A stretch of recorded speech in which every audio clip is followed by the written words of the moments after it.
ಮುಖ್ಯಮಂತ್ರಿ ಡಿ.ಕೆ. ಶಿವಕುಮಾರ್ ಅವರ 4 ದೊಡ್ಡ ಘೋಷಣೆಗಳಾಗಿರಬಹುದು. ಗೃಹಲಕ್ಷ್ಮಿ ಯೋಜನೆ ಹಣ ಬರ್ಬೇಕಂದ್ರೆ ಬೇಗನೆ ಮತ್ತೊಮ್ಮೆ ನೀವು ಅರ್ಜಿ ಹಾಕಬೇಕಾಗುತ್ತೆ ವೀಕ್ಷಕರೇ. ಹೌದು, ಹೊಸದಾಗಿ ಅರ್ಜಿ ಹಾಕಬೇಕು. ಇಲ್ಲ, ಗೃಹಲಕ್ಷ್ಮಿ ಹಣ 2,000 ರೂಪಾಯಿ ಬರೋದಿಲ್ಲ. ಕೇವಲ ಗೃಹಲಕ್ಷ್ಮಿ ಅಂತ ಮಾತ್ರ ಅಲ್ಲ, ಗೃಹ ಜ್ಯೋತಿ ಯೋಜನೆಗೂ ಕೂಡ ಮರು ಅರ್ಜಿ ಪ್ರಕ್ರಿಯೆ ಪ್ರಾರಂಭವಾಗಲಿದೆ ಅಂತೆ. ದೊಡ್ಡ ಬ್ರೇಕಿಂಗ್ ನ್ಯೂಸ್. ಪಂಚ ಗ್ಯಾರಂಟಿ ಯೋಜನೆಗಳ ಲಾಭ ಸಿಗಬೇಕು ಅಂದ್ರೆ ಈ ತಪ್ಪು ಮಾಡಬಾರದು ವೀಕ್ಷಕರೇ. ಒಂದೇ ಒಂದು ಚಿಕ್ಕ ತಪ್ಪು ಮಾಡಿದ್ರೆ ನಿಮಗೆ ದೊಡ್ಡ ನಷ್ಟವಾಗಬಹುದು. ನೋಡಿ, ಪ್ರತಿ ಮನೆಗೆ 200 ಯೂನಿಟ್ ಉಚಿತ ವಿದ್ಯುತ್ ಏನಿದೆ, ಇದರಲ್ಲೂ ಕೂಡ ಮತ್ತೆ ಅರ್ಜಿ ಹಾಕಬೇಕು ಅಂತ ಹೇಳಲಾಗ್ತಾ ಇದೆ ವೀಕ್ಷಕರೇ. ಇನ್ನು ರೇಷನ್ ಕಾರ್ಡ್ ಇದ್ದವರಿಗೆ ಭರ್ಜರಿ ಸುದ್ದಿ, ಗೃಹಲಕ್ಷ್ಮಿಯವರಿಗೂ ಕೂಡ ಸಿಹಿ ಸುದ್ದಿ ಬಂದಿದೆ. ಬಸ್ ಪಾಸ್ ಬಗ್ಗೆನೂ ಕೂಡ ದೊಡ್ಡ ಬ್ರೇಕಿಂಗ್ ನ್ಯೂಸ್ ಬಂದಿದೆ. ಅನ್ನಭಾಗ್ಯ ಫಲಾನುಭವಿಗಳು ಕೂಡ ದಯವಿಟ್ಟು ವಿಡಿಯೋನ ಪೂರ್ತಿಯಾಗಿ ನೋಡಿ. ನಿಮಗೂ ಕೂಡ ಸೂಪರ್ ಗುಡ್ ನ್ಯೂಸ್. ರಾಜ್ಯ ಸರ್ಕಾರದಿಂದ ದೊಡ್ಡ ಘೋಷಣೆಗಳಾಗಿರಬಹುದು. ಇನ್ನು SIR ಪ್ರಕ್ರಿಯೆ ಶುರುವಾಗ್ತಾ ಇದೆ ವೀಕ್ಷಕರೇ. ಹೌದು, ಮತದಾರರ ಪಟ್ಟಿ ಪರಿಷ್ಕರಣೆ. ವೋಟರ್ ಕಾರ್ಡ್ ಇದ್ದವರು ಈ ತಪ್ಪು ಮಾಡಿದ್ರೆ ನಿಮ್ದು ಮತದಾನ ಹಕ್ಕು ಹೋದ್ರೆ ನಿಮಗೆ ಪಂಚ ಗ್ಯಾರಂಟಿಗಳಲ್ಲಿ 5 ಗ್ಯಾರಂಟಿ ಯೋಜನೆಗಳು ಮತ್ತು ಪಿಂಚಣಿ ಹಣನು ಕೂಡ ಬರೋದಿಲ್ವಂತೆ. ಹಾಗಾದ್ರೆ ಏನ್ ಮಾಡ್ಬೇಕು? ವೋಟರ್ ಕಾರ್ಡ್ ಇದ್ದವರು ದಯವಿಟ್ಟು ವಿಡಿಯೋ ಪೂರ್ತಿಯಾಗಿ ನೋಡಿ. ಈ ಒಂದು ವಿಡಿಯೋದಲ್ಲಿ ಎಲ್ಲಾ ಮಾಹಿತಿ ಕೂಡ ನಿಮಗೆ ಸಿಗಲಿದೆ. ಇನ್ನು ಉಚಿತ ಬಸ್ ಪಾಸ್ ವಿತರಣೆ ಕೂಡ ಶುರುವಾಗಿದೆ. ಯಾರೆಲ್ಲ ಇನ್ನೂ ಕೂಡ ಅರ್ಜಿ ಹಾಕಿಲ್ಲ, ಬೇಗನೆ ಅರ್ಜಿ ಹಾಕಿ. ಅರ್ಜಿಯಲ್ಲಿ ಹಾಕಬೇಕು ಮತ್ತೆ ಯಾವೆಲ್ಲ ದಾಖಲಾತಿಗಳು ಬೇಕು, SIR ಬಗ್ಗೆ ಆಗಿರಬಹುದು, ಗೃಹಲಕ್ಷ್ಮಿಯರಿಗೆ. ಇನ್ನು ಮುಖ್ಯಮಂತ್ರಿ ಡಿ.ಕೆ. ಶಿವಕುಮಾರ್ ಅವರು ಸುದ್ದಿಗೋಷ್ಠಿಯಲ್ಲಿ ದೊಡ್ಡ ಘೋಷಣೆಗಳನ್ನ ಮಾಡಿರುವಂತದ್ದು. ಯಾವೆಲ್ಲ ದೊಡ್ಡ ಘೋಷಣೆಗಳನ್ನ ಮಾಡಿದ್ದಾರೆ? ಸರ್ಕಾರಿ ನೌಕರರು ಪ್ರತಿಯೊಬ್ಬರು ಕೂಡ 10 ಗಂಟೆ ಒಳಗೆ ಬಯೋಮೆಟ್ರಿಕ್ ಒತ್ತಿ ತಮ್ಮ ಒಂದು ಹಾಜರಾತಿ ನೀಡಬೇಕು. ಇಲ್ಲವಾದಲ್ಲಿ ಅವರಿಗೂ ಕೂಡ ಕಠಿಣ ಕ್ರಮ ತಗೋಬಹುದು. ಎಲ್ಲವನ್ನು ಕೂಡ ನೋಡ್ತಾ ಹೋಗೋಣ. ಅದಕ್ಕಿಂತ ಮುಂಚೆ, ವಿಡಿಯೋ ಶುರು ಮಾಡೋಕ್ಕಿಂತ ಮುಂಚೆ ವೀಕ್ಷಕರೇ, ನೀವು ಇನ್ನೂ ಕೂಡ ವಿಡಿಯೋಗೆ ಲೈಕ್ ಮಾಡಿಲ್ಲ ಅಂದ್ರೆ ದಯಮಾಡಿ ವಿಡಿಯೋಗೆ ಒಂದು ಲೈಕ್ ಮಾಡಿ, ವಿಡಿಯೋಗೆ ಸಪೋರ್ಟ್ ಮಾಡಿ. ಗೃಹಲಕ್ಷ್ಮಿಯವರು, ರೇಷನ್ ಕಾರ್ಡ್ ಇದ್ದವರು, ಶಕ್ತಿ ಯೋಜನೆ ಫಲಾನುಭವಿಗಳು ಬೇಗನೆ ಲೈಕ್ ಮಾಡಿ. ಹಾಗೂ ನಾವು ಕೇಳೋ ಪ್ರಶ್ನೆಗೆ ದಯವಿಟ್ಟು ಕಮೆಂಟ್ ಬಾಕ್ಸ್ ಮೂಲಕ ಉತ್ತರ ಕೊಡಿ. ನಿಮಗೆ 30ನೇ ಕಂತಿನವರೆಗೂ ಹಣ ಜಮೆ ಆಯ್ತಾ? ಎದಕ್ಕಂದ್ರೆ ಈಗ 31ನೇ ಕಂತು ಹಣ ಬರ್ಬೇಕಂದ್ರೆ ನೀವು ಬೇಗನೆ ಮತ್ತೊಮ್ಮೆ ಅರ್ಜಿ ಹಾಕಬೇಕು ಅಂತ ಹೇಳಲಾಗಿದೆ ವೀಕ್ಷಕರೇ. ಹೌದು, ಅಧಿಕೃತವಾಗಿ ಮುಖ್ಯಮಂತ್ರಿ ಡಿ.ಕೆ. ಶಿವಕುಮಾರ್ ಸರ್ ಅವರೇ ಈ ಒಂದು ಹೇಳಿಕೆಯನ್ನ ಕೊಟ್ಟಿರುವಂತದ್ದು. ಗ್ಯಾರಂಟಿ ಸ್ಕೀಮ್ ಗಳನ್ನ ನಾವು ನಿಲ್ಸಲ್ಲ, ಆದ್ರೆ ವೆರಿಫಿಕೇಶನ್ ಮಾಡ್ತೀವಿ. ಫಲಾನುಭವಿಗಳಿಗೆ ಹೊಸ ಗುರುತಿನ ಚೀಟಿ ಕೊಡಲು ಸಜ್ಜಾಗಿದೆ ರಾಜ್ಯ ಸರ್ಕಾರ ಅಂತಾನೂ ಕೂಡ ಇಲ್ಲಿ ಹೇಳ್ಬಹುದು ವೀಕ್ಷಕರೇ. ನೋಡಿ, ನಿಮಗೆಲ್ಲ ಗೊತ್ತಿರೋ ಹಾಗೆ ಮೊನ್ನೆ ತಾನೇ ಗೃಹಲಕ್ಷ್ಮಿ ಯೋಜನೆ ಪರಿಷ್ಕರಣೆ ಪರಿಶೀಲನೆ ಮಾಡಲಾಗುತ್ತೆ ಅಂತ ಹೇಳಲಾಗ್ತಾ ಇತ್ತು. ಅದರ ಪ್ರಕಾರ ಈಗ ಖುದ್ದು ಮುಖ್ಯಮಂತ್ರಿ ಡಿ.ಕೆ. ಶಿವಕುಮಾರ್ ಸರ್ ಅವರೇ ದೊಡ್ಡ ಒಂದು ಹೇಳಿಕೆಯನ್ನ ಕೊಟ್ಟಿರುವಂತದ್ದು. ನಿಮಗೆ ಹಣ ಬರ್ಬೇಕಾ ಅಂದ್ರೆ 31ನೇ ಕಂತು, 32ನೇ ಕಂತು, ಎಲ್ಲಾ ಕಂತು ಹಣ ಬರ್ಬೇಕಂದ್ರೆ ನೀವೇನ್ ಮಾಡ್ಬೇಕು? ಪ್ರತಿಯೊಬ್ರು ಕೂಡ ಗೃಹಲಕ್ಷ್ಮಿಯವರು ನಿಮ್ಮ ಹತ್ತಿರದ ಕರ್ನಾಟಕ 1 ಕೇಂದ್ರ ಆಗಿರ್ಬೋದು, ಬೆಂಗಳೂರು 1 ಆಗಿರ್ಬೋದು, ಬಾಪೂಜಿ ಕೇಂದ್ರ ಆಗಿರ್ಬೋದು, ಗ್ರಾಮ 1 ಕೇಂದ್ರಕ್ಕೆ ಹೋಗಿ ನೀವು ಮತ್ತೊಮ್ಮೆ ಹೊಸದಾಗಿ ಅರ್ಜಿ ಹಾಕಬೇಕು. ಬಯೋಮೆಟ್ರಿಕ್ ಅಂತಲ್ಲ ವೀಕ್ಷಕರೇ, ಈ ಬಾರಿ ಹೊಸದಾಗಿ ಮತ್ತೊಮ್ಮೆ ಒಂದು ಫ್ರೆಶ್ ಅರ್ಜಿ ನೀವು ಹಾಕಬೇಕಾಗುತ್ತೆ. ಅಂದ್ರೆ ಮೊದಲು ಯೋಜನೆ ಪ್ರಾರಂಭವಾದಾಗ ಯಾವ ತರ ಅರ್ಜಿ ಹಾಕಿದ್ರಲ್ಲ, ಅದೇ ತರ ಮತ್ತೊಮ್ಮೆ ಹೊಸದಾಗಿ ಅರ್ಜಿಯನ್ನ ನೀವು ಹಾಕಬೇಕು. ಎದಕ್ಕಪ್ಪ ಅಂದ್ರೆ ಗೃಹಲಕ್ಷ್ಮಿ ಯೋಜನೆಯಲ್ಲಿ ಕೆಲವು ಫಲಾನುಭವಿಗಳು ಮೃತಪಟ್ಟಿದ್ರು ಕೂಡ ಅವರ ಹೆಸರಲ್ಲಿ ಬೇರೆಯವರು ಸುಮಾರು 100 ಕೋಟಿ ರೂಪಾಯಿ ಅಧಿಕ ಹಣವನ್ನ ಅಕ್ರಮವಾಗಿ ಪಡೆದಿರೋದು ಸರ್ಕಾರದ ಗಮನಕ್ಕೆ ಬಂದಿದೆ ಅಂತ ಮುಖ್ಯಮಂತ್ರಿ ಡಿ.ಕೆ. ಶಿವಕುಮಾರ್ ಅವರ ಒಂದು ಹೇಳಿಕೆ ಈಗ ಬಂದಿರುವಂತದ್ದು ವೀಕ್ಷಕರೇ. ಇನ್ನು ಅದೇ ತರ ಗೃಹ ಜ್ಯೋತಿ ಯೋಜನೆಯಲ್ಲೂ ಕೂಡ ಒಬ್ಬರ ವ್ಯಕ್ತಿ ಹೆಸರಲ್ಲಿ ಒಟ್ಟು 5 ರಿಂದ 6 ವಿದ್ಯುತ್ ಮೀಟರ್ಗಳಿದ್ದಾವೆ. ಕೆಲವರು ಕೆಳಗಡೆ ಅಂಗಡಿ, ಮೇಲ್ಗಡೆ ಮನೆ ಬಳಕೆ ಮಾಡಿ ತಮ್ಮ ಒಂದು ಗೃಹ ಜ್ಯೋತಿ ಯೋಜನೆ ದುರ್ಲಾಭವನ್ನು ಕೂಡ ಪಡೆದುಕೊಂಡಿರುವಂತದ್ದು. ಅದರ ಬಗ್ಗೆ ಕೂಡ ಮಾತಾಡ್ತೀವಿ. ಇನ್ನೊಂದು ಕಡೆಗೆ ಗೃಹಲಕ್ಷ್ಮಿ ಯೋಜನೆ ಫಲಾನುಭವಿಗಳು ನಿಮ್ಮ ಆಧಾರ್ ಕಾರ್ಡು, ನಿಮ್ಮ ಮೊಬೈಲ್ ಸಂಖ್ಯೆ, ನಿಮ್ಮ ಬ್ಯಾಂಕ್ ಅಕೌಂಟ್ ಡೀಟೇಲ್ಸ್, ಬ್ಯಾಂಕ್ ಅಕೌಂಟ್ಗೆ ಕಡ್ಡಾಯವಾಗಿ ಆಧಾರ್ ಲಿಂಕ್ ಆಗಿರಬೇಕು, ಆಧಾರ್ ಸೀಡಿಂಗ್ ಆಗಿರಬೇಕು. ಇನ್ನು ನೀವು ಕೊಟ್ಟಿರೋ ಮೊಬೈಲ್ ನಂಬರ್ಗೆ OTP ಕೂಡ ಬರುತ್ತೆ ವೀಕ್ಷಕರೇ. ನೀವು ಗೃಹಲಕ್ಷ್ಮಿ ಯೋಜನೆಗೆ ಮತ್ತೊಮ್ಮೆ ಹೊಸದಾಗಿ ಅರ್ಜಿ ಹಾಕಬೇಕು ಅಂತ ಅಧಿಕೃತವಾಗಿ ಒಂದು ಅಪ್ಡೇಟ್ ಈಗ ಸಿಕ್ಕಿರುವಂತದ್ದು ವೀಕ್ಷಕರೇ. ನಿಮಗೆ 31ನೇ ಕಂತು ಹಣ ಬರ್ಬೇಕಂದ್ರೆ ನೀವು ಮತ್ತೊಮ್ಮೆ ಅರ್ಜಿ ಹಾಕಲೇಬೇಕಾಗುತ್ತೆ. ಸದ್ಯಕ್ಕಂತೂ ಯಾವುದೇ ಯೋಜನೆಗಳನ್ನ ನಿಲ್ಲಿಸಲ್ಲ. ಅಂದ್ರೆ ಪಂಚ ಗ್ಯಾರಂಟಿ ಯೋಜನೆಗಳಲ್ಲಿ ಯಾವುದೇ ಕಾರಣಕ್ಕೂ ಇವುಗಳು ನಿಲ್ಲೋದಿಲ್ಲ. ಇವುಗಳು ಕೇವಲ ಅರ್ಹ ಮತ್ತು ನಿಜ ಫಲಾನುಭವಿಗಳಿಗೆ ಮಾತ್ರ ತಲುಪಬೇಕು, ಅನರ್ಹರಿಗೆ ತಲುಪಬಾರದು ಅಂತಾನೂ ಕೂಡ ಮುಖ್ಯಮಂತ್ರಿ ಡಿ.ಕೆ. ಶಿವಕುಮಾರ್ ಸರ್ ಅವರು ಒಂದು ಹೇಳಿಕೆ ಕೊಟ್ಟಿದ್ದಾರೆ. ಹೀಗಾಗಿ ಎಲ್ಲಾ ಫಲಾನುಭವಿಗಳು ಮತ್ತೆ ಅರ್ಜಿ ಸಲ್ಲಿಸಬೇಕಾಗಿದೆ. ನಾವು ಈ ಒಂದು ಯೋಜನೆಯನ್ನ ನಿಲ್ಲಿಸಲ್ಲ, ಯಾರನ್ನು ತೆಗೆದು ಹಾಕುವ ಉದ್ದೇಶ ಸರ್ಕಾರಕ್ಕಿಲ್ಲ.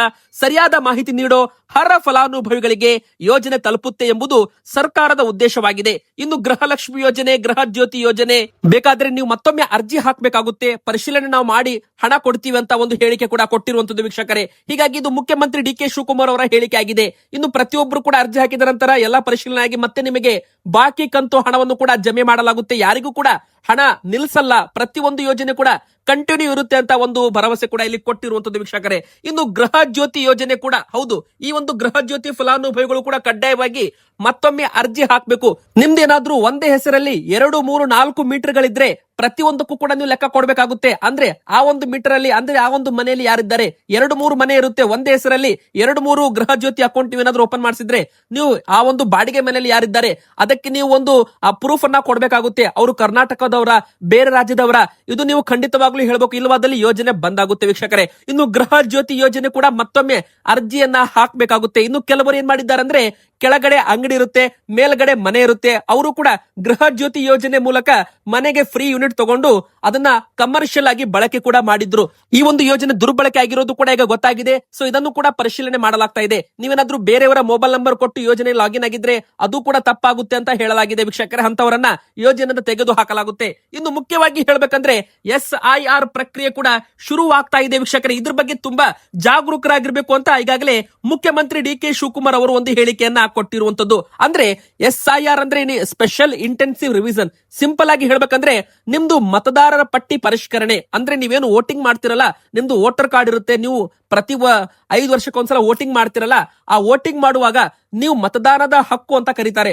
ಒಂದು ವೇಳೆ ನಿಮ್ದು ಮತದಾನದ ಹಕ್ಕು ಹೋಗ್ಬಿಟ್ರೆ ನಿಮಗೆ ಯಾವುದೇ ರೀತಿ ಗ್ಯಾರಂಟಿ ಯೋಜನೆಗಳ ಲಾಭನೂ ಸಿಗಲ್ಲ, ಸರ್ಕಾರದ ಪಿಂಚಣಿ ಯೋಜನೆಗಳು ಕೂಡ ಸಿಗಲ್ಲ ಅಂತ ಮುಖ್ಯಮಂತ್ರಿ DK ಶಿವಕುಮಾರ್ ಅವರು ಎಚ್ಚರಿಕೆ ಗಂಟೆಯನ್ನ ಬಾರಿಸಿರುವಂತದ್ದು. ಹೀಗಾಗಿ SIR ಈಗ 20ನೇ ತಾರೀಕಿನಿಂದ ಪ್ರಾರಂಭವಾಗುವ ಹಿನ್ನೆಲೆ ಜಿಲ್ಲಾ ಉಸ್ತುವಾರಿ ಸಚಿವರು ಹಾಗೂ ಜಿಲ್ಲಾಧಿಕಾರಿಗಳು ಪ್ರತಿ ತಾಲೂಕಿಗೆ ಹೋಗಿ ಪ್ರತಿ ಮನೆಗೂ ಹೋಗ್ತಾರೆ. BLOಗಳಿಗೆ ಮಾರ್ಗದರ್ಶನ ಕೂಡ ನೀಡಿ ಎಲ್ಲಾ ಪಕ್ಷಗಳ BLOಗಳ ಜೊತೆ ಸಂಪರ್ಕ ಇಟ್ಕೋಬೇಕು. ನೋಡಿ, ಜನರ ಮತದಾನದ ಹಕ್ಕು ರಕ್ಷಣೆ ಮಾಡಬೇಕು ಅಂತಾನು ಕೂಡ ಮುಖ್ಯಮಂತ್ರಿ DK ಶಿವಕುಮಾರ್ ಅವರು ಅಧಿಕಾರಿಗಳಿಗೆ ಒಂದು ಸೂಚನೆ ಕೊಟ್ಟಿದ್ದಾರೆ. ನೋಡಿ, ಮೊದಲಿಗೆ ಹೇಳ್ಬೇಕಂದ್ರೆ ಸಚಿವರಿಗೂ ಸೇರಿದಂತೆ ಪ್ರತಿಯೊಬ್ರು ಕೂಡ ಮತದಾರರು ತಮ್ಮ ಮತ ಉಳಿಸಿಕೊಳ್ಬೇಕಾದ್ರೆ ಕಡ್ಡಾಯವಾಗಿ ನಿಮ್ಮ ಮನೆಗೆ ಬರೋ BLOಗಳು ನೀಡುವ ಎನ್ಯುಮರೇಷನ್ ಅರ್ಜಿಯನ್ನ ತುಂಬಿ ನೀವು ವಾಪಸ್ ಸಲ್ಲಿಕೆ ಮಾಡಲೇಬೇಕು. ಅಂದ್ರೆ ನಿಮ್ಮ ಮನೆಗೆ ಬರ್ತಾರಲ್ಲ BLO ಅಧಿಕಾರಿಗಳು, ಅವರು ನಿಮಗೆ ಒಂದು ಅರ್ಜಿ ಕೊಟ್ಟಿರ್ತಾರೆ, ಅದಕ್ಕೆ ಎನ್ಯುಮರೇಷನ್ ಅಂತ ಕರೀತಾರೆ. ಆ ಒಂದು ಎನ್ಯುಮರೇಷನ್ ಫಾರ್ಮ್ ಅನ್ನ ನೀವು ತುಂಬಿ ವಾಪಸ್ ಕೊಡ್ಬೇಕು.